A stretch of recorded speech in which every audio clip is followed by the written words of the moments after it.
To master conflict, you got to really, and actually to do Aikido, you have to understand the difference between force and power. And force is straight line, and that's what this is. And power is always rotational. And that's what I teach people, and that's where that model of spiral comes from. So there's lots of layers of spiral. There's actually 4 quadrants in that spiral in the model, but there's also the whole physical movement. So when somebody attacks you, say somebody punches me, I could stand there and take that punch. But in Aikido, what we learn is we learn to move in and with it. So we don't leave it, we stay with it. And what we do is we shift positions so that rather than being face to face, as I shift, then I'm looking in the same direction as my partner. And what happens in the martial art is when you shift, because actually if you resist their punch, you get hurt. But if you move in and with, you catch their balance because their momentum is going toward you. So you actually step in and just not grab them, but connect with them lightly in the martial art. And then you can really catch their balance and move them in a way that diffuses the attack and also doesn't hurt them. It's great to be here with you again in our community of resilient entrepreneurs.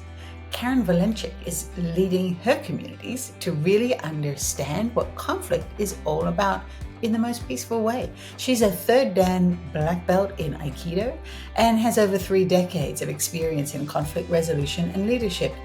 Her unique spiral impact method blends science, martial arts, and communication. And she works with leaders and teams in all situations to help them understand what conflict is and how to find the peaceful way. Now, you might not know this about Laura and I, but we both have a love and respect for martial arts. Another reason why we're really excited to have this conversation. You might learn a bit more about that too. It is a fascinating topic, and I'm certain that it's going to be helpful in business and in really any relationships in life. Karen's latest book is the Black Belt edition of Spiral Impact, The Power to Get It Done with Grace.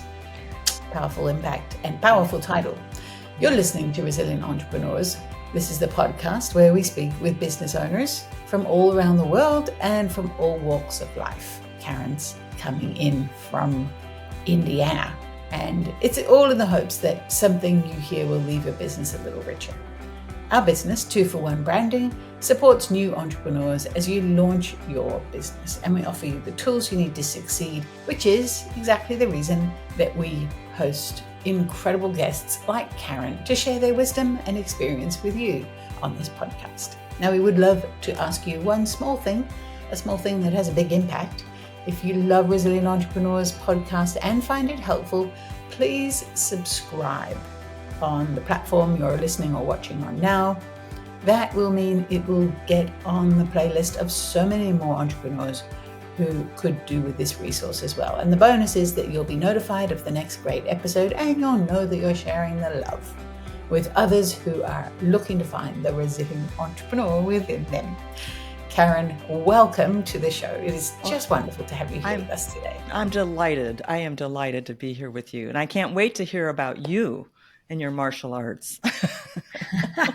Yeah, so that is the thing the 3 of us have in common, Karen, which we are very excited to talk about because we don't talk about this. And I don't know how many people in our world even have a clue that Vicky and I were both in the martial arts. I cannot say I'm currently doing martial arts. I'm more of a yoga enthusiast these days. But I did spend a lot of my adulthood learning Shotokan karate. Even competing. I competed internationally and locally and won a few tournaments. And yeah, it was a lot of fun. It was a really great time in my life. And I certainly learned a lot about myself, about what I was capable of, about how to control my mind, my body, core, and all that. And it was really valuable to becoming who the person I am today. So that's why I think I'm really excited to have this conversation. Yeah. So for those of you who are just listening, you cannot see Karen's gorgeous background, but I see some Aikido swords back there. Yes, you do. One of my black belt certificates is up there as well. Congratulations. And what level of black belt are you? I just recently did my 3rd. And it probably should be higher ranked for as long as I've practiced, because I'm 33 years in. So the ranking wasn't my priority when I first started, but I never thought I was in it for the belts. But what I realized, when you prepare for something like that, it's probably like launching a business. You really get all your stuff, you really prepare, and you learn so much more when you've got that test. And so as you guys launch entrepreneurs, it's probably the same thing. You're like the senseis, right? For those launches.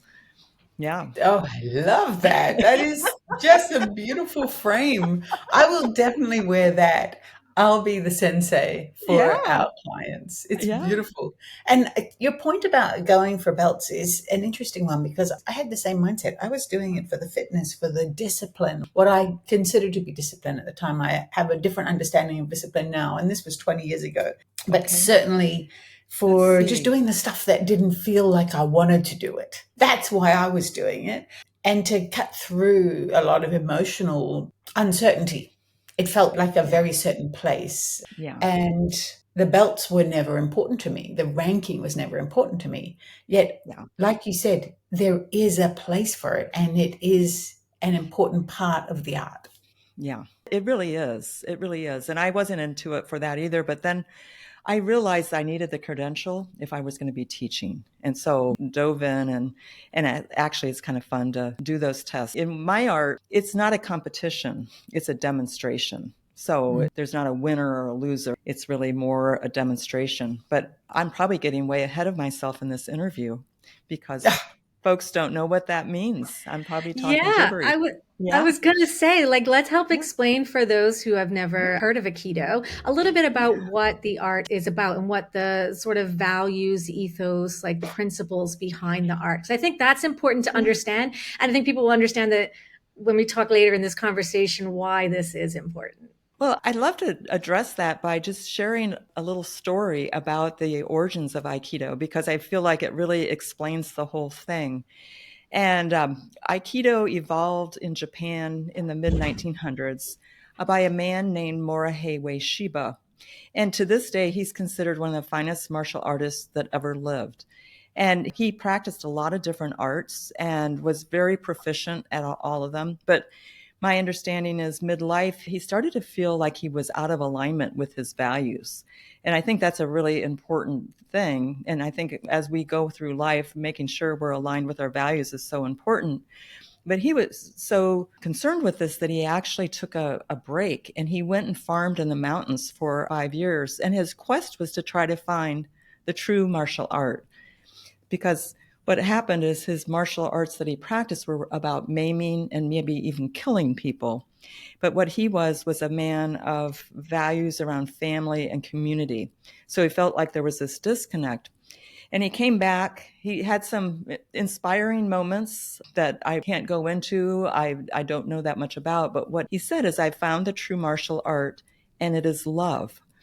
And he came back to the dojo, the place of practice, and he started practicing with a different intention. And I think, particularly when we talk about conflict, intention is so, so very important.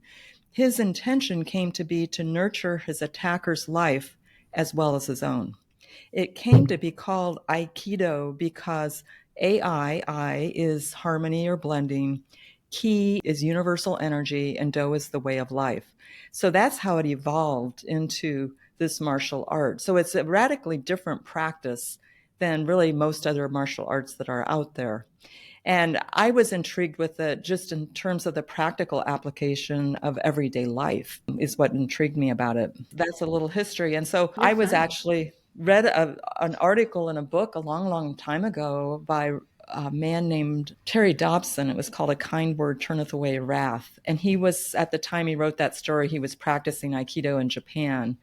And it was very poignant for me. But there was no Aikido around when I read that story initially. And where I really connected with this was I was at a dental conference, and Tom Crum, whom I don't know if your listeners are familiar with, but he's retired now, but he wrote a book a long time ago called The Magic of Conflict, and he was an Aikidoist. And that presentation that he gave changed my life. And I was sitting there, and it was like lightning bolts coming out of the sky. And I thought, this is my next career. And I know this is probably of interest to your listeners as well. I was an engineer at the time. I was an automotive engineer.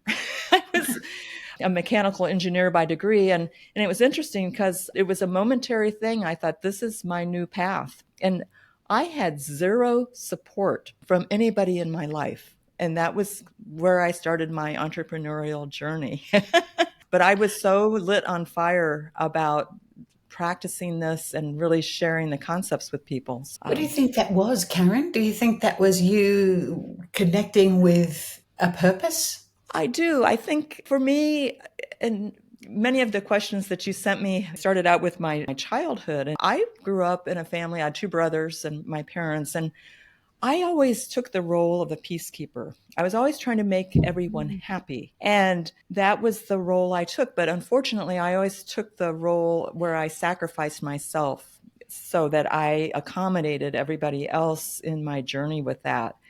And what I saw when I saw the art is I saw how dysfunctional I was and what I could do instead. And that's, I think, the power of seeing something visually and then being able to get up and try it in some very simple movement. And that was what was so powerful for me. So, in other words, you were able to suddenly see how to resolve conflict or create or keep peace without self-abandoning. Exactly. Mm. Yeah. It was just like a huge wow kind of thing for me. Tell us, how do you help leaders do that, to peacemake or resolve conflict without self-sacrificing or self-abandoning? I've been doing this work for 3 decades, and it's been an evolution for me. And so initially I studied with Tom, and I was sharing Tom's work in my own. And I eventually evolved that a little bit more because I am an engineer. And so I have processes important to me. And I think it may sound really abstract that there's this martial art. In simple forms, it's based upon position, not force. I could draw vectors as an engineer about the geometry of conflict. And this dysfunctional conflict is face to face, it's force to force. And if your listeners can do this, and if you can do this, is just push your hands together and feeling that tension. That's what conflict is. And so part of how I help people is help them realize, when do they have conflict? And then the spiral impact, spirals kind of get a bad vibe because they're so powerful. But if you understand them, you can apply it to anything. And so the spiral piece comes from shifting like that. And it only takes one person to make a difference, and the entire relationship changes. And so spiral impact is a model that I created that you take these concepts from Aikido and you can easily apply them to everyday life. So you don't have to get on the mat and practice, although I have clients that love doing that, but you can use these concepts, you can put them all together. So yeah, that's how I do it. And so sometimes I just work with leaders, and sometimes I work with their entire teams, and it's fantastic. It's really exciting. When I first started, I had a contract with a large pharmaceutical company here that I would come in quarterly and do 2-day trainings on conflict. And it's funny because oftentimes people felt like they were coming to be punished, because I don't know about where you guys are from, but here people think if I've got conflict, I must be doing something wrong. And the fact is, you got to have conflict. That's how you create. But when people would leave the course, they were always happy because they were like, this was so enlightening to really understand what conflict is and what I can do personally to shift how I deal with it. To get excited about conflict in certain circumstances, because as you said, it leads to innovation. But maybe that's something we'll talk about a little bit down the line. Yeah. I think there's more to unpack here, eh? Yeah. It's always interesting to try to think of like which direction are we taking it, because I want to talk more about the martial art, and I want to like dig deeper into how the physicality of the martial art works, because I think if people understand that too, because most people, when they think of martial arts, they think of what, Karate Kid, right? That it's punching and kicking and Mr. Miyagi and mindset and stuff, which it is in traditional martial arts, and the style I studied, it certainly was. But in Aikido, there's almost like a dance that happens that's so gentle, and yet I've seen huge guys just be completely thrown by tiny women. And it's so incredible to see And Yeah. it's so hard to understand. I think there's a little physics involved. So help us just understand like a little bit about the dynamic of that and then how it relates to conflict resolution. Okay, so as I mentioned, conflict is like this. And so you kind of have to have some conflict before you can do anything with it. But I like to address the fact that conflict mastery. But to master conflict, you got to really, and actually to do Aikido, you have to understand the difference between force and power. And force is straight line, and that's what this is. And power is always rotational. And that's what I teach people, and that's where that model of spiral comes from. So there's lots of layers of spiral. There's actually 4 quadrants in that spiral in the model, but there's also the whole physical movement. So when somebody attacks you, say somebody punches me, I could stand there and take that punch. But in Aikido, what we learn is we learn to move in and with it. So we don't leave it, we stay with it. And what we do is we shift positions so that rather than being face to face, as I shift, then I'm looking in the same direction as my partner. And what happens in the martial art is when you shift, because actually, if you resist their punch, you get hurt. But if you move in and with, you catch their balance because their momentum is going toward you. So you actually step in and just not grab them, but connect with them lightly in the martial art. And then you can really catch their balance and move them in a way that diffuses the attack and also doesn't hurt them. That's what that's really about. And so it makes a huge, seeing it visually is huge, but also when I work with clients for them to feel that. Basic movement is I just have 2 people get up and make a fist and push on each other, and then have one of them just open their palm and spiral in and with, and you can feel it. And actually, the harder they push, the more movement they have. So that's how the martial art works. And so what I do in the spiral impact model, and when we apply that to conflict, one thing is there's a whole concept in the martial arts, which you two, I'm sure, are familiar with, which is called centering. And that is really in the martial arts, that center of gravity is down about 1.5 inches below your navel. And so there's a lot of learning to move from your center. And that totally applies to business as well. As a matter of fact, I've just recorded a short video today that I'm talking about when you're in a situation where there's a lot of tension, how do you melt that tension? Well, when you think about going in those environments, what do? We actually raise our center up into our shoulders and we hold our breath. We do all those things, and we do that whether it's the martial arts or the boardroom or meeting with a client that's tense. We do all this, and what we learn to do is to center. So we let all that weight go down. And there's a lot of different processes that you can do to practice that to make it part of your life. And so that's one aspect of conflict. And that old saying of take a breath, that's a big part of it, but a breath is not quite enough if you're in intense conflict. But that's that whole thing of you got to think about your state of being. And I call that focused energy. The other part about that is so often when we're in conflict, we're shouting statements at each other. You don't know what you're talking about. You're not any good at this. And so, teach people as you spiral in, you're now you're wanting to learn more how they're seeing it. So you're going to be asking questions and that kind of a thing. So you've actually totally shifted things. So now when you're asking questions and you're centered, you can now hear they're saying, and they're no longer defending themselves, and your whole conversation changes. The other aspect about that, because it's not about going in circles, it's a spiral. And one of those quadrants is about direction and intention. And that's what I talked about with O Sensei when he created Aikido. He had a different intention. And his intention was to nurture his partner, his attacker's life as well as his own. I think of all the things that I teach about conflict, that's the thing that people leave out the most is intention. So thinking about what your intention is, whether it's with this next word I'm going to say or with an email that I'm going to send, but what's your intention? And when I work with teams, I work with them on a group intention in terms of how they're going to work together. So that's how it's applied. And so the intention in my Aikido practice, because we talked about the spiral in, which is looking so I can see, I can learn about how they're seeing things. I'm going to be centered. And then the intention is in Aikido is actually to lay the person down on the floor or let them roll out of it. I could say throw them down, but that wouldn't be. The person that attacks you just feels like it's like a lilting thing that they just fall down if it's done well. And I'll say Aikido is not always done well. So it shouldn't hurt. It shouldn't feel like you've been beaten up. It should feel very natural. But of course, there's a lot of getting up and off the floor. And when you guys talk about resilience, I think a lot of times if the environment's right, I'll do a roll fall up to the podium when I speak. And for me, that's all about resilience. It's how do I take that fall and get up and get going? I've seen your video of that presentation style, and I just love it because it says so much. It's as much as it breaks the ice and it certainly gets attention.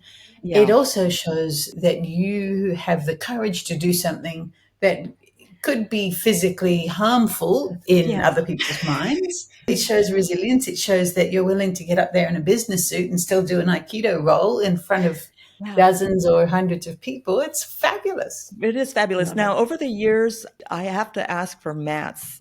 I used to do it on a carpeted floor, and anymore, my chiropractor says, no more, you need mats. No. All right, I understand. Yeah. It's just about resilience doesn't mean that we need to be harming our body or putting ourselves through anything that doesn't. Yeah. Right, exactly. Through the whole pandemic thing too, I know everybody was talking about pivoting. And of course, I always have a little bit different view than most people. And I thought pivot's good, but I think spiral, because a pivot tends to leave a foot in one spot.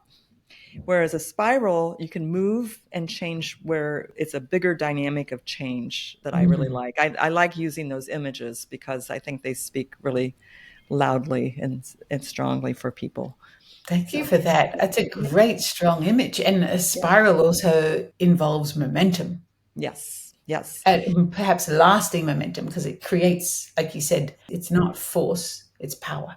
Right, so it is. I think that's a fabulous word. Yeah, it is. And there's so many different layers, because earlier we talked about innovation, and I do a presentation I call Momentum at the intersection of innovation, change, and conflict, because those three things, innovation, change, and conflict, you don't have one without the other. And at some point, whether the innovation comes from a conflict or whether the change comes from a conflict or an innovation, they're three cousins, and you got to be good at all three of those. And I think a lot of times we might innovate, but then we have change, and that's where it causes conflict.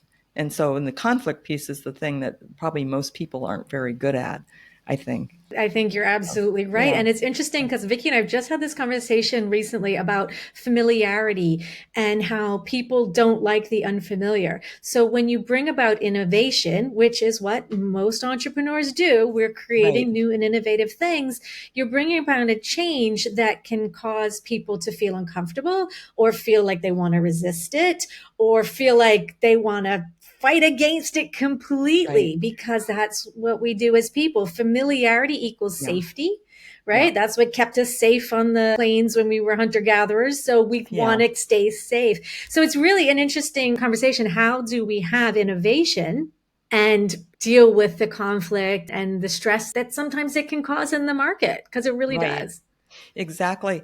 It's interesting. I heard a neurologist speak on a podcast. I don't recall who it was, but one of the things neurologists will teach us is that we are hardwired to resist innovation, resist change. It creates all this fear that happens. And so when you innovate and that change happens, you've got to really address those fears. And sometimes I think as entrepreneurs, we can be so excited that we leave people in the dust and we wonder, why are they not doing that? One of those videos you watched might have been, I use the example here, we've had these companies come out with these little motorized scooters that people can rent so that they can get through traffic in a quick way. A really great innovation to solve a problem, to solve a conflict, which is being in traffic. So the conflict was the traffic, and then the innovation is a scooter. But then the change has created more conflict because of injuries. And also, I know downtown where I live in Indianapolis, we can have scooters all over the place and they're an eyesore and there's all kinds of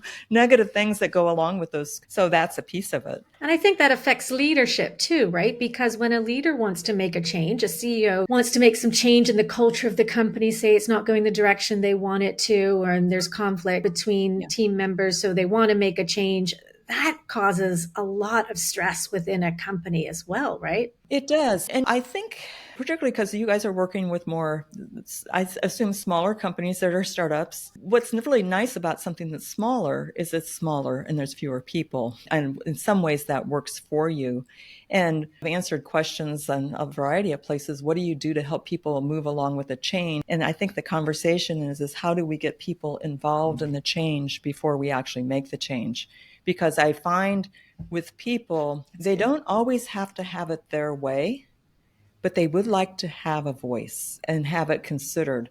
And I also find that sometimes people leave people out of a conversation and they have such brilliant input that's not being heard. And that can be very frustrating. And I think that if leaders know how to really bring out the best in those people and really hear them, then you can bring everybody along for the ride. And it's not like you're kicking and screaming. And I think the smaller the company is, the better opportunity you have with that. It does make me think that there's psychological benefits to including people before the change, because a core human need is a sense of belonging. Right. A sense of connectedness. And if we see some big change happening ahead and we know we're going to get swept into it without a voice, then there's a sense that we may not belong. And that just speaks to the core fear of every human being. Exactly. As basic as it sounds. There's many reasons to include, and from a communication standpoint, we always communicate what the change will be before it happens and field questions and have consultation, because this is what, as you said, you're getting valuable input. Also, by including people in the process, you're engaging them. And engagement is the one thing that gets in the way of change. If there's no engagement, you're not going to be successful in getting your message out, in launching your business. People need to engage first before you can do anything, which is perhaps the parallel of you saying you touch your opponent and go with them. There has to be that connection. Yeah. As an engineer, I could even say that, because one of the things I did even back then is because I worked in product development, and I would go talk with the people that were in the manufacturing floor, because they work with putting the product together. They know more about that product than I do. And so to leave them out, to ask them, what would happen if we did this? And so it's not just one perspective. So there's all those people, the people that are closest, the people that are often closest to the product or the service often don't get asked those important questions, particularly in larger organizations. A few things I'd love to share in my experience with working with smaller companies, entrepreneurial companies. A lot of times when you bring together a small group that is really excited, I mean, think about how excited I was when I started my business, and nothing was going to stop me. And I was totally focused. And a lot of times smaller businesses, they bring in those kinds of people that are really excited, and they tend to be go-getters, and they go, go, go. And I had a company I worked with several years in a row. I think they had about 25 employees, and they were a little bit seasonal, but they had a team of people that were so passionate about their work, but they were all very dominant personalities. And so I went out and really learned about conflict, and they were so open to all of that. And they learned a lot about each other in terms of how do we relate to each other? How do we communicate with each other? Because right now we're just fighting with each other because we think we got the best idea. And so they were able to see how there's power in that spiral. There's power in the engagement. I oftentimes bring a hammer and a nail and a screw and a screwdriver. And how do we go about doing things? Nobody likes to get hit with a hammer over and over. So if you want to have influence, again, it's that rotational thing. But thinking through as an entrepreneurial company, who are you bringing in, and how are you educating those people?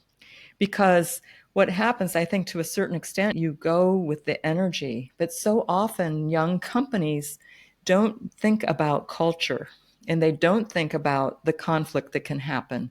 And so a lot of times you get to a breaking point where you start losing good people because they get disengaged because they don't know what to do with it. And I think that's really an important thing as you're starting a business and you're going to have employees, to really be conscious of that. Now, that particular company, I like using DISC, if you're familiar with that or not. It's a personality assessment.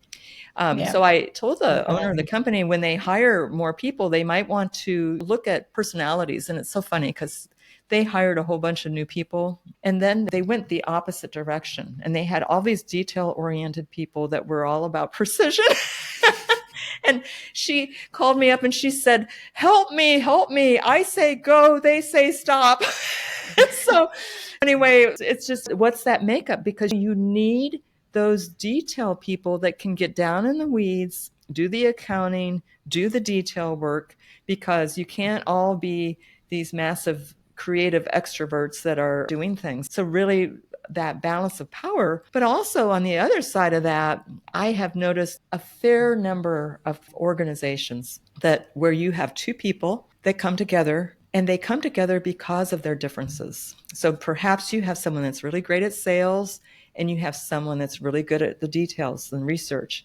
And that's a match made in heaven in the beginning. And then so often, if they don't know how to deal with their conflicts, those things that attracted you initially become the nail in the coffin for the relationship. And I have seen that happen so many times. And so I think personal development, if you're an entrepreneur, is really an important thing. I would argue it's the most important thing. Right. Mm-hmm. Exactly. So you've got to be really conscious of that. And it's fun. You're not giving up anything by learning more about the people that you're engaged with. And actually, I do things where I was mentioning about intention, and I have a process, actually it's outlined in my book, and where groups of people can actually reflect on a series of questions and then dialogue around those and figure out what's important to them. And then I have them a credo. And for me, that definition of a credo is a short list of questions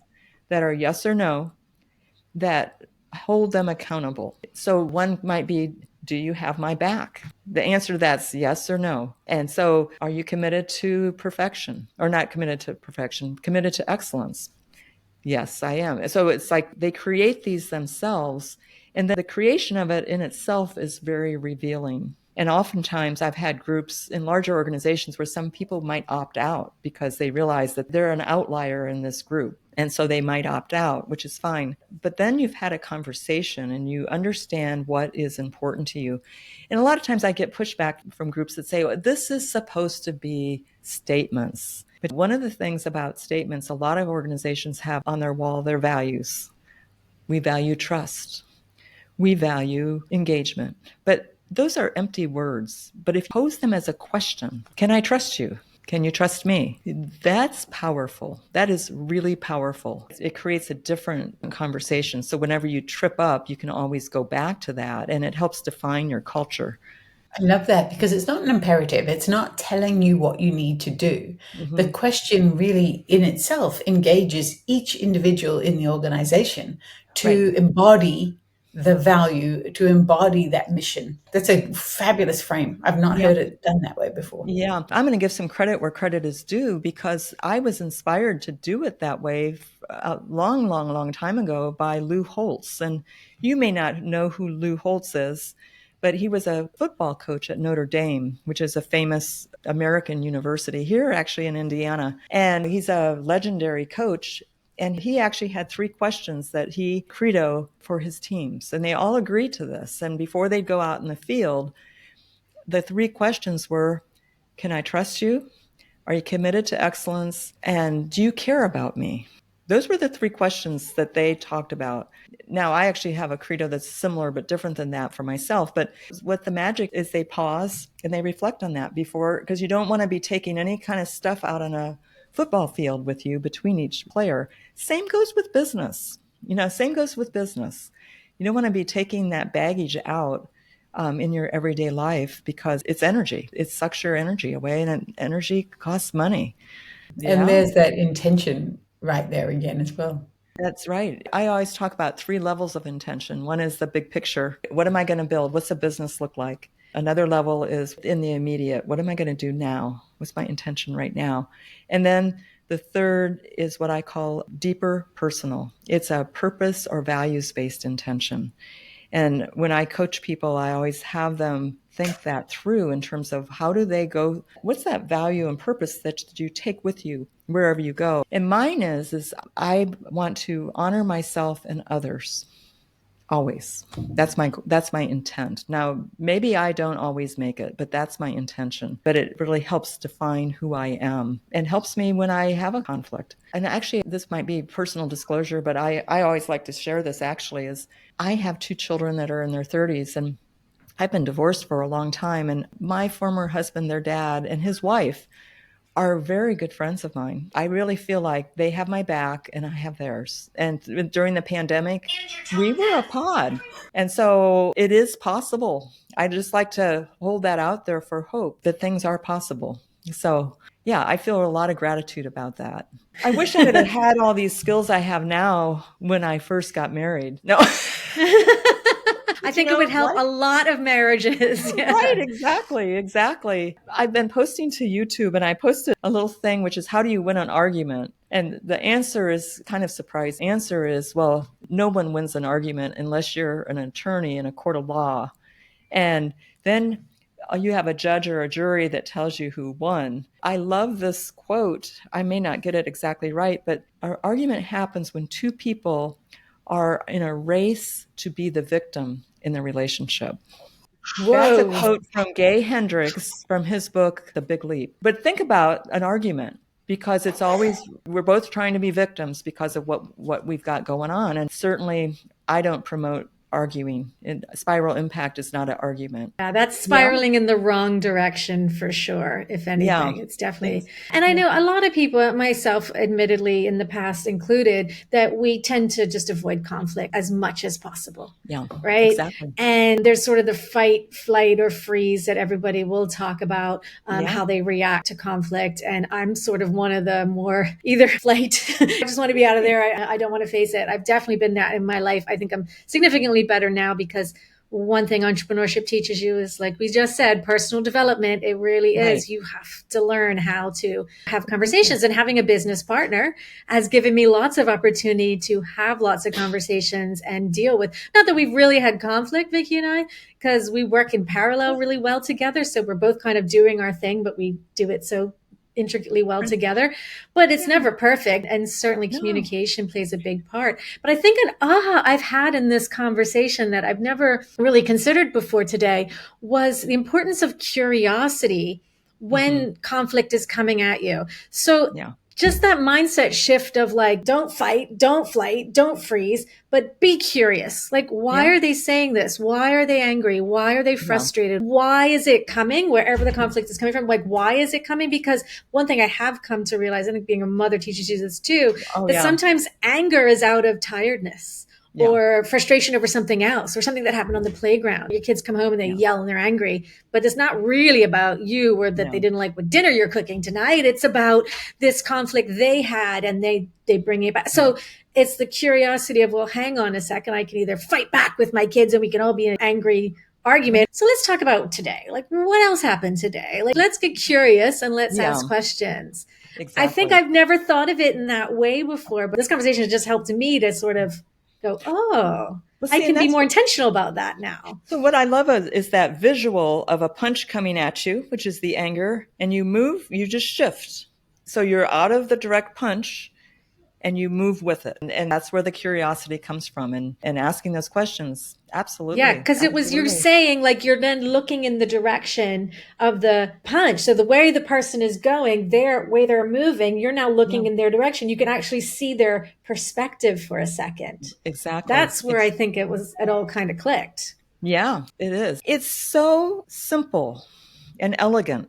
I'm not saying that it's easy, because it requires personal development. It's just like going through a martial art. You don't walk on the mat the first day and do flip or punch somebody effectively. It requires support. And that's what spiral impact is. It really kind of breaks it down into 12 different little things that you study those things and you restudy those things, and they all make sense. Skills. They're all skills. They're all techniques that you can add to that. And you don't have to do all 12. Sometimes just getting centered, moving in, it works beautifully.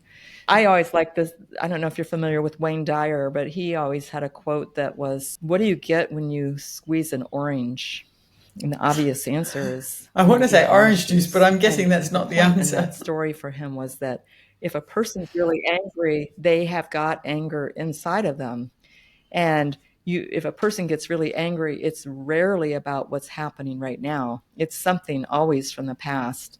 And I think working through that anger, and I sit down and breathe every morning. I think breathing is a great way of processing those emotions, and writing and all those things that we can kind of let go of that anger. So, love that, Karen. Thank you so much. This is amazing so far. So we're going to flip the script on you because we quite enjoy getting at the hot seat for a minute. And you can get out the hot seat, and you can put us in the hot seat. So we're going to offer you the chance to ask us a question, any question about anything. We're ready.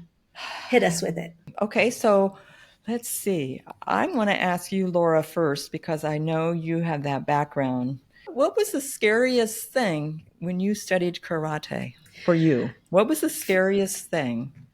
That's a great question. I wasn't never scared of the punches and the kicks and the bruises and the fight. I didn't like to fight in a tournament, so I never did that. I never competed in a tournament for fighting. I did the katas. That's what I loved. I loved the movements, the dance. We did the team synchronized katas and stuff. But my actual scariest moment was at the World Karate Federation massive tournament in Monterrey, Mexico. And I had practiced with my team. We were doing team kata. We had practiced months and years really together as a team, but like months specifically for this competition. And we get there and we get draws, right? So they draw out of a hat what countries go against what countries. And we got drawn first round against Japan. So here's Bermuda with our little 3-man karate team up against Japan. I was like, fantastic. Couldn't be any more difficult. But the craziest thing, the fear was obviously off the charts. But the craziest thing was once we got on the mat, we're like, well, we're not going to beat Japan anyway. So we might as well go out there and have a good time and just do our best. Yeah. And we did great. And then the irony of all ironies is they went to the finals. So Japan met France in the finals and they did a repechage. So that meant anybody who had competed against either France or Japan get to come back out again to try to go for the bronze medal. Well, we thought we were done. We're like, Japan, that was enough. Like, okay. So we get to come back out again. Of course, we're in Mexico. And who do we get called up against? Mexico. So we had to go out against Team Mexico. So we're like, now they're the home country. So we're out in the thing and we're getting booed and hissed because they hiss in South America. And it was just like so crazy. It was just like the most surreal experience now looking back. I can't even believe I did it, to be honest. I wasn't even like a person who liked a stage of any sort. And it was incredible. Mexico beat us too. And we were fine. We're like, yeah, it's the home country. Yeah, we got beaten by the best team and the home country. We're good. Like, we're okay. We're okay. It was a crazy experience. So when you were doing those kata, then did you kind of get into the zone with your team? Did you kind of relax into it? Yeah. Oh, so in a flow. I don't think I remember doing it. It was like I remember walking out and I remember walking off. The actual bit in between was just in that flow zone of just movement synchronized with my teammate. It was beautiful. That was beautiful. That was a beautiful experience. That's nice. Well, and I think it really fits for so often when we're getting ready to speak or meet with somebody that, again, it gets that tension, that training to kind of bring our center down and then having that support of your team members. Well, how wonderful is that? Yeah. Thank you. Thank you for sharing that. Sure. Well, and then Vicki, my question for you, did you both grow up in Bermuda? Is that where you're from originally? We're both born in Bermuda and I spent half of my life there and some half in New Zealand and Australia and other parts of the world. Yeah. I've always wanted to go to New Zealand and Australia. I've not been there yet. So I'm curious. So you moved there during the pandemic, you said earlier. That's correct, yes. Right at the beginning of lockdown, we moved to Australia and the country was closed to the international borders. In fact, the state borders were closed. You couldn't even move from one state to the other for 2 years. But when we came over, it was on a repatriation flight. So this is Australian citizens who were being returned to the country by the government if we chose to. And so we still paid for our fare and so forth, but they were providing special flights for that purpose. Yeah. Wow. Well, what was the experience like going back to Australia during the pandemic? What was your maybe biggest surprise and maybe your biggest delight? Such a lovely question. It's a question I haven't really thought of myself. A surprise was more of a personal surprise that happened later, a few months later. That was a family matter that didn't go as I expected. And I'm not going to get into that here, but it was a definite, deep personal learning and growth period in my life. And I learned so much about myself and the way I operate in the world, and really understood what personal responsibility is. So that would not have happened had we not come to Australia. My greatest delight is actually, it's probably two or threefold. One is the delight I get from seeing my partner enjoy immersing into a new country. So he's from Bermuda. And this is his first time living away from Bermuda. As a kid, he spent time abroad because he was educated abroad. But to actually live and build your life and start again, coming from a very small place where his name was his brand. People would walk down the street. He couldn't go 10 meters without it taking half an hour because people wanted to talk to him and he'd pick up work by leaving his office, walking down the street to pick up a sandwich at lunchtime and come back, and he'd have 2 or 3 new clients. That was his brand. Wow. I believe and he's coming to a place of many millions of people, and nobody knows who he is or what he does. That to me is great resilience. And it gives me such joy to see that unfold in his own way. And it's not all easy. So that's one of it. But I also am very aware that joy is not an externally sourced thing. Yes. So my other delight is really, which I suppose is somewhat external, but it's how I interpret it, is just taking a walk down the creek. It's literally, I leave my house, I take my dog for a walk. It's 2 minutes down the road, and I'm at the creek and beautiful gum trees, and just watching the light hit the bark and the way the artistry of nature, I think is what I would describe it. I just find it delightful here. There's something very special about Australian nature. I've heard that. And hopefully I'll experience it. It feels sacred. There's something quite spiritual about nature here. Yeah. Well, wonderful. Wonderful. I hope to be there someday. Oh, I would welcome you. Please come to Brisbane and we'll have a great time showing you around. Well, likewise, if you ever get to Indiana. Yes, I'll visit my cousin. Yeah. I have a cousin in Indiana, Laura. Oh, see, now we're learning new things about each other again. Whole world. I love that. I love that. And I love this whole conversation. It's so amazing to speak with somebody like you, Karen, who really sees the world slightly differently and can combine two passions in such an incredible way that actually helps people. Because if we could all learn how to be better at conflict, like what a better world we'd live in, like really, truly, like companies would run better, employees would be happier, relationships would be stronger, partnerships would be improved. Like there's no area that can't be improved with proper conflict management. I've noticed in the era that we're in now, there's some things that are conflict that people often don't think about as conflict, which is that hesitation that we have. I know here in the States, we have a lot of division. We have a lot of initiatives around diversity, equity, and inclusion that create their own levels of conflict. But there's this feeling of people hesitating, and which might on a surface not feel like conflict, but it is, because it's like you're pushing against yourself. And it's like what do you do with that?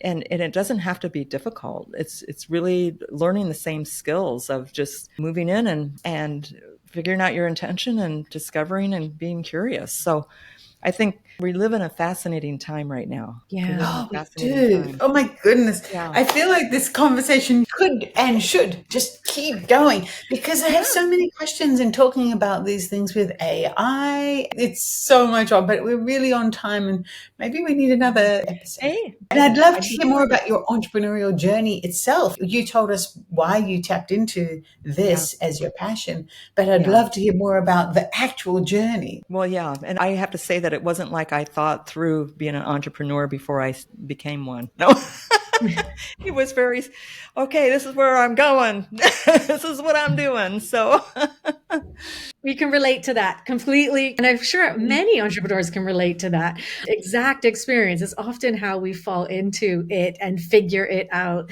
Right. More definitely on that topic in a future episode, because I'm very fascinated about that right now. Yeah, but yeah, Karen, we have had such an amazing conversation. And I thank you so very much for joining us today on Resilient Entrepreneurs, because you are a resilient entrepreneur and you're helping other entrepreneurs become resilient. And check out Aikido if you're at all curious. It is for everybody, every age, every female, male, it doesn't matter. In fact, like I said, I've seen the tiniest women take down the biggest men with such ease and grace. It's really spectacular to watch. It really is. Yeah, leverage, and it's leverage. And it's about mindset as well as body, right? It's more than physical. It's very much mental. And as we can learn to control our physical body, we can learn to control our mental health, and we can learn to navigate conflict. Our emotions. Don't forget those emotions. Yeah. Centered, like centered, sensei. Let's center ourselves before we react. There's so much to that. Yeah, remember that all very well. Thank you for bringing back so many great memories too. For me personally, I really appreciate the conversation. Oh, hey, this has been fun. Thank you so much. And that's a wrap for today's episode of Resilient Entrepreneurs. We hope you enjoyed hearing from our amazing guest and learned something new about resilience and entrepreneurship. Remember, resilience isn't just a trait, it's a skill that can be learned and developed. And if you want to stay connected with us and hear more inspiring stories, be sure to hit that subscribe button and follow us on social media. And if you know somebody who's a resilient entrepreneur and would be a great guest on our show, we want to hear from you. Please reach out. Thanks for tuning in, and we'll catch you on the next episode of Resilient Entrepreneurs.